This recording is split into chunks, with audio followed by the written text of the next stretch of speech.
Cette vie, notre vie, est composée de fréquentes défaites.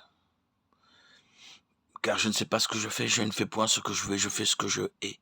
Romains 7,15. Car je ne fais pas le bien que je veux, je fais le mal que je ne veux pas.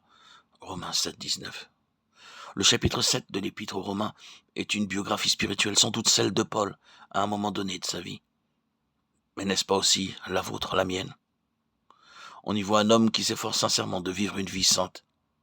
Cet homme subit de telles défaites qu'il pousse ce cri de désespoir.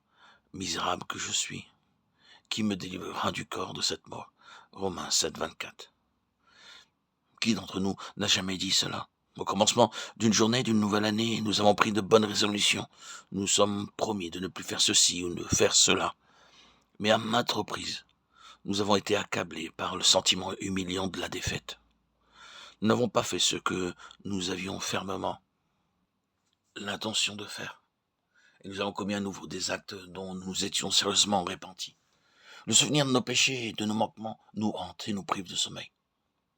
Nous avons été de mauvaise humeur, orgueilleux, égoïstes, aussi souvent cette année que l'année dernière. Nous avons continué à négliger la lecture de la Bible et de la prière. Et nous n'avons pas plus qu'autrefois l'amour des âmes. Ce n'est pourtant pas que nous manquions de bonne volonté. Nous étions très sincères quand nous avions pris ces résolutions. Et nous avions bien l'intention de les tenir. Ce qui est bon, je le sais, n'habite pas en moi, c'est-à-dire dans ma chair. J'ai la volonté, mais non le pouvoir, de faire le bien. Romains 7, 18.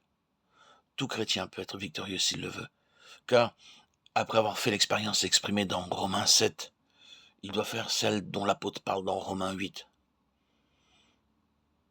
Connaissez-vous cette victoire? Pour moi, frère, ce n'est pas comme à des hommes spirituels que j'ai pu vous parler, mais comme à des hommes charnels, comme à des enfants en Christ. Je vous ai donné du lait, non de la nourriture solide, car vous ne pouviez pas la supporter. Et vous ne le pouvez pas même à présent, parce que vous êtes encore charnel. 1 Corinthiens 3, 1, 2.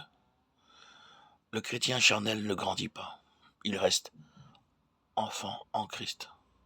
Les chrétiens de l'église de Corinthe auraient dû être des adultes, capables de prendre une nourriture solide. Mais ils étaient restés des enfants débiles, qui ne supportaient que du lait. Ils n'avaient ni la stature, ni la force qui convenait à leur âge. Avec quel bonheur des parents accueillent un nouveau-né. Mais si l'enfant ne se développe pas normalement, si son cerveau ou son corps restent ceux d'un bébé, quelle douleur inexprimable pour eux. Quelle joie dans le ciel lorsque la famille de Dieu est augmentée par la naissance d'une âme humaine.